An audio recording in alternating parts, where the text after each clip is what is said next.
काफ़ी दिनों बाद आज मैंने स्कूटी चलाई। पूरी सर्दियाँ मैंने स्कूटी नहीं चलाई क्योंकि जैसे ही निकलती हूँ ठंडी हवा लगती है तो मेरी हो जाती है तबीयत ख़राब, मतलब कोल्ड कफ़ हो जाता है। तो कोशिश पूरी सर्दियों में किया कि मैं स्कूटी से बाहर नहीं निकलूँ। पहले ऐसे नहीं होता था, कुछ सालों से मतलब ऐसा हो रहा है, तो मैं अपने आप को ध्यान रखती हूँ, संभाल के रखती हूँ कि एक दिन का कहीं निकलो और फिर एक हफ्ते की तबीयत ख़राब हो तो सही बात नहीं है। तो मैं आ गई थी आज सब्ज़ी लेने के लिए, मौसम थोड़ा ठीक होने लग गया अब। और पास की दुकान से सब्ज़ी लो ना तो बहुत महंगी होती है, जस्ट डबल रेट होता है। और हमारी फैमिली है तो मतलब बड़ी फैमिली है और बहुत अच्छी बात है, बहुत खुशी की बात है, सभी लोग मिलजुल के रहते हैं, खुश रहते हैं। तो टचवुड सब्जी भी, फ्रूट वगैरह भी लगता है। तो इसलिए मैं मंडी से कोशिश करती हूँ, 99% होता है कि मैं मंडी से ही सब्जी लेके आती हूँ।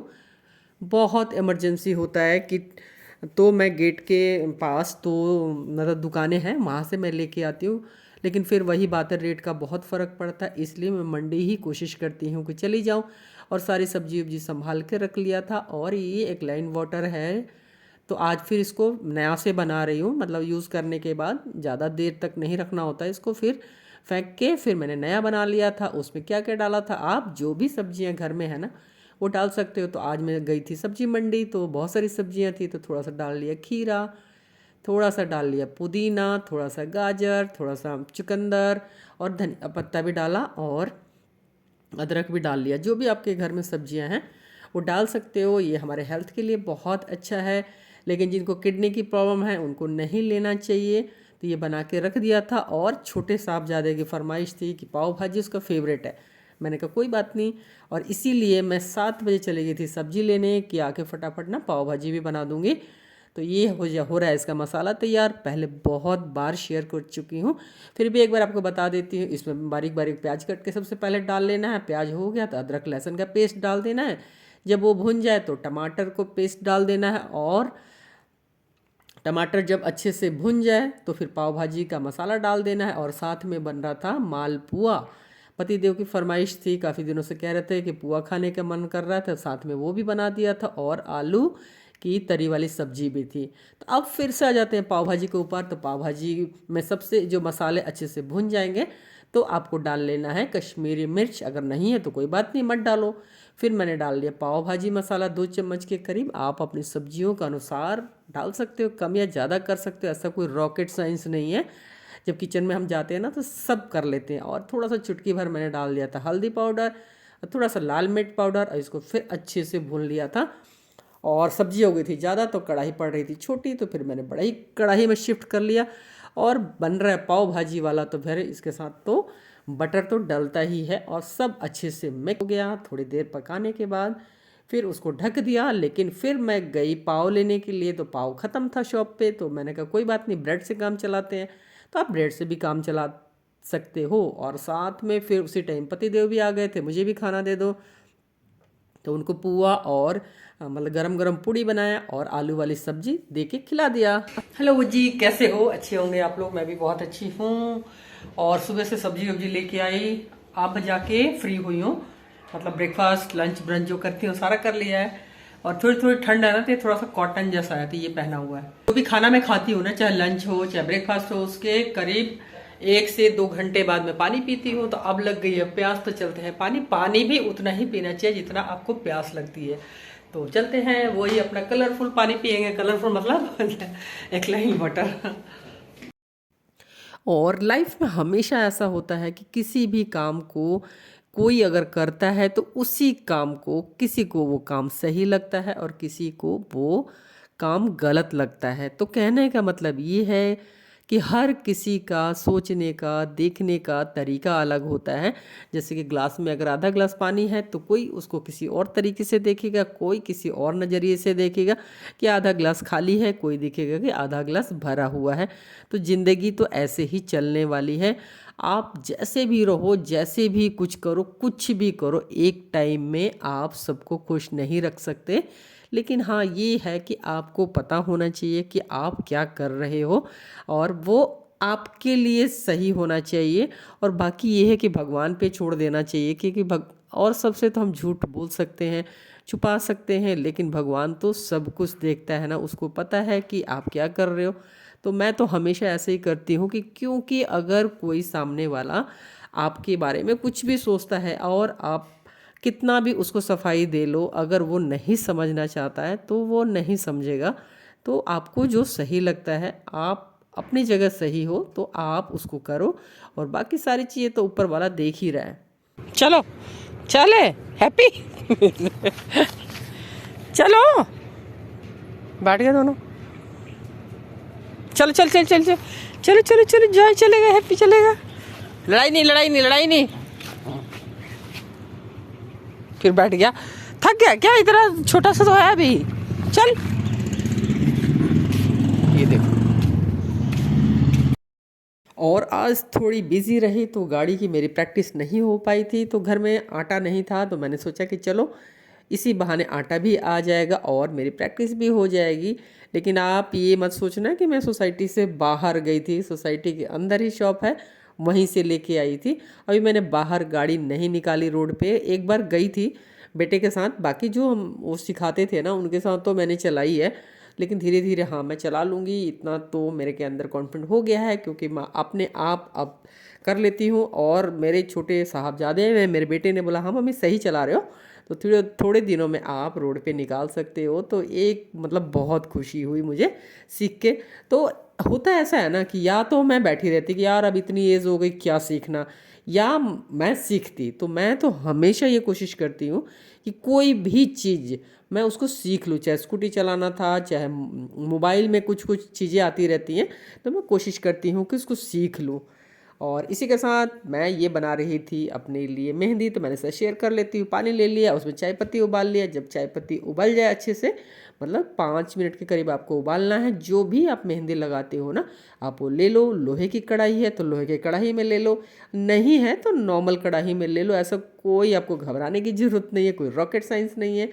और जितनी आपको मेहंदी चाहिए अपने बालों के अकॉर्डिंग ले लो। मैंने 4 पैकेट लिया है। और जो ये पानी उबाल के रखा था वो ठंडा हो गया, तब मैंने इसमें अच्छे से मिक्स कर लेना है, आपको अच्छे से चला लेना है इसको। और फिर उसमें मेरे पास पड़ा हुआ था आंवला पाउडर, तो वो डाल लिया था 2 चम्मच के करीब। आपके पास है तो डाल लो, अदरवाइज़ वैसे भी आप लगा सकते हो। और फिर मैंने इसमें डाला था 2 चम्मच के डाला था 2 चम्मच के करीब भृंगराज पाउडर। ये भी हमारे बालों के लिए बहुत अच्छा है। आंवला भी बहुत अच्छा काम करता है, और भृंगराज भी करता है, हेल्दी रखता है, शाइनी रखता है, मोटे बाल करता है। तो बालों के लिए मतलब ये है कि एक दिन में आप इसमें नहीं हो सकता चमत्कार, आपको कुछ कुछ मतलब ध्यान रखना पड़ेगा थोड़ा थोड़ा, जब भी आपके पास टाइम मिलता है। और थोड़ा सा डाल लिया था मैंने कॉफ़ी पाउडर, इसका पैकेट खुला रह गया था तो आपस में चिपक गया था, तो मैं आजकल इसको मेहंदी जब बनाती हूँ तो उसी में यूज़ कर लेती हूँ। और मुझे लग रहा था थोड़ा इसमें पानी कम लग रहा था, तो और थोड़ा सा पानी मिला लिया। और क्योंकि रात भर के करीब मैं इसको छोड़ूंगी तो ये आपस में मतलब थोड़ा सा वो पानी सूख जाएगा, तो इसलिए थोड़ा सा आपको ज़्यादा लग रहा होगा। लेकिन सुबह तक जब हम यूज़ करेंगे ना तो इसकी कंडीशन बिल्कुल सही होगी, जो अपने बालों में मैं अप्लाई कर सकूं। और जो मेहंदी ये जो चाय पत्ती बच गई है, तो इसको मैं प्लांट में डाल देती हूँ। किसी भी प्लांट्स में आप डाल सकते हो, मैं अभी फ़िलहाल इसको डाल रही हूँ मनी प्लांट में। तो ये चाय पत्ती जो होती है ना हमारे प्लांट्स के लिए बहुत अच्छा होता है, बशर्ते कोई चीनी वाला ना हो। तो ये इसमें चीनी बिल्कुल नहीं है, लेकिन अगर चीनी वाला भी हो तो उसको आप धो लो 2-3 बार, और फिर उसको छान के अगर आप पौधे में डालते हो तो आपके पौधे के लिए बहुत अच्छा होता है। और आपके 2 काम हो गए, एक तो आपने चाय भी या तो पी ली, और आपने फिर अपने पौधों को भी हरा भरा कर लिया। देखो कितने खूबसूरत लग रहे हैं ना मेरे पौधे, मैं इनको देख देख के खुश होती रहती हूँ। ज़रूरी नहीं कि आपको खुश होने के लिए बहुत बड़े बड़े कारण हो। आप सोचो लाइफ में कि हाँ ये हो जाएगा तो मैं बहुत हैप्पी हो जाऊँगी, तो ज़रूरी नहीं कि वो हो जाएगा, क्या पता ना हो। तो आप पूरे अपने जर्नी को मतलब कोशिश तो करते रहो, लेकिन जब आप रास्ते पे चल रहे हो ना तो उस रास्ते को भी एंजॉय करना चाहिए, क्योंकि खुशी अपने आप के अंदर ही है। आपको बाहर कहीं ढूंढने की ज़रूरत नहीं है, अपने अंदर ही है। तो आपको अपनी मतलब छोटी छोटी चीज़ों पे मैं तो ऐसा करती हूँ, ज़रूरी नहीं कि मतलब ये चीज़ सबके साथ हो। मैं बहुत छोटी छोटी चीज़ों पे मतलब खुश हो जाती हूँ, मुझे बहुत अच्छा लगता है। जैसे कोई नया पौधा भी लेके आती हूँ, मैं बहुत खुश हो जाती हूँ।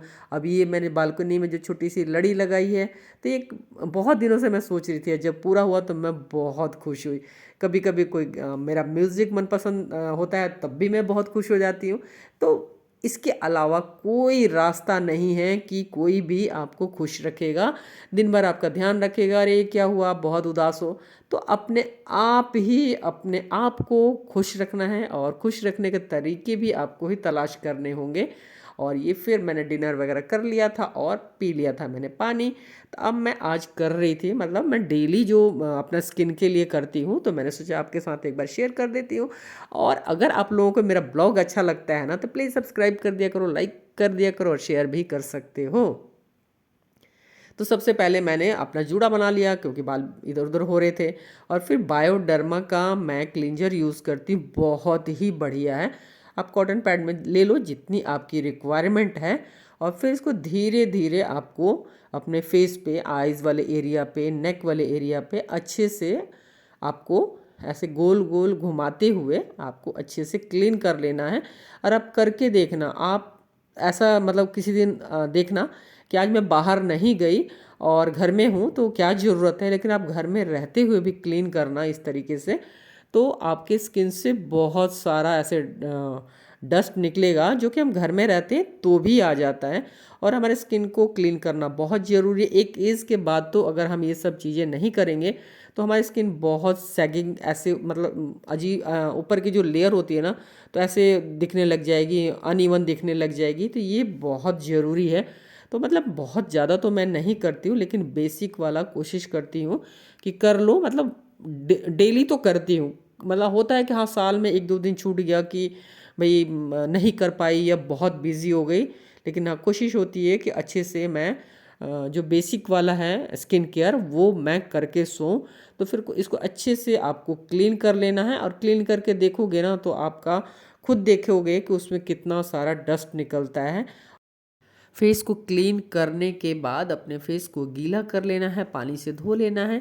और फिर जो भी आप फेस वॉश यूज़ करते हो ना, तो उसको अपने हथेलियों पर ले लेना है थोड़ा सा, और दोनों हथेलियों में आपस में ऐसे मिलाते हुए अपने फेस पे धीरे धीरे आपको रब करना है। और मैं ये ममा अर्थ का फेस वॉश यूज़ कर रही हूँ, इसमें आगे से इस तरीके का लगा होता है, इसे डायरेक्ट अपने फेस पे धीरे धीरे आप मसाज की तरह इसको कर सकते हो। आप इसको 1 से 2 मिनट तक करना है, और उसके बाद आप सिंपल पानी से आप अपने फेस को वॉश कर सकते हो। और अब मैंने अपने फेस को पानी से अच्छे से धो लिया है, और फिर आप उसको ऐसे अपने फेस को ड्राई कर लो, जो भी आप यूज़ करते हो, टॉवल, सॉफ्ट टॉवल यूज़ करें हमेशा। और अब मैंने ले लिया है ये बायोडर्मा का मॉइस्चराइज़र है, इसको दोनों हाथों में अच्छे से मिलाते हुए अपने फेस पे लगाना है। और फिर आपको थोड़ी सी मसाज करना है, जो कि आपके फेस के लिए बहुत अच्छा है। तो डेली मैं रात को इसको करती हूँ, यही रूटीन फॉलो करती हूँ। अगर आप अपना नाइट क्रीम लगाते हो तो उसको भी यूज़ कर सकते हो। मैं सिंपल वाला मॉइस्चराइज़र लगाती हूँ, पहले नेक की तरफ से अपवर्ड डायरेक्शन में इसको मसाज करती हूँ, और फिर अपने जॉ लाइन को भी इस तरीके से आपको करना है। तो जो यहाँ पे फैट जमा हो जाता है ना हमारी एजिंग की वजह से, तो वो धीरे धीरे हटने लग जाएगा। वहाँ से जो भी फैट जमा था ना, वहाँ से हट जाएगा। देखो, मैं पिछले 1.5-2 सालों से कर रही हूँ, तो काफ़ी हद तक मेरा कम मतलब वहाँ से जो भी फैट, एक्स्ट्रा फैट था, वो हट चुका है। और फिर आपको पूरे फेस के आईब्रो को भी ऊपर की तरफ करना है, आपके फोरहेड को भी करना है, क्योंकि आपको पता है एक एज के बाद हमारी स्किन नीचे की तरफ आने लग जाती है, और आईब्रो भी बिल्कुल नीचे की तरफ आने लग जाता है। तो इसको आपको डेली इस तरीके से मसाज करोगे, तो थोड़े दिनों में आप देखोगे ना कि आपके फेस पे खुद ही फ़र्क नज़र आएगा। लेकिन हाँ, इसको पेशेंस के साथ आपको फॉलो करना है। आप कुछ ही दिनों में बहुत अमेजिंग वाला रिज़ल्ट देखोगे। तो ये मैं डेली अपने रूटीन में रखा हुआ है, तो इतना तो अपने लिए टाइम निकालना बनता है ना।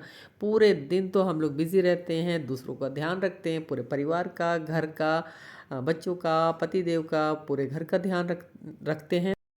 तो अपने लिए भी थोड़ा-सा टाइम हमें निकालना चाहिए और अगर जहाँ चाह वहाँ राह अगर हम सोचते हैं कि ये काम हमें करना है तो उसके लिए टाइम हम निकाल सकते हैं और वो टाइम निकल भी जाता है क्योंकि वो जो आप करना चाहते हो अगर वो आपको पसंद है तो उसके लिए आप टाइम निकाल लेते हो।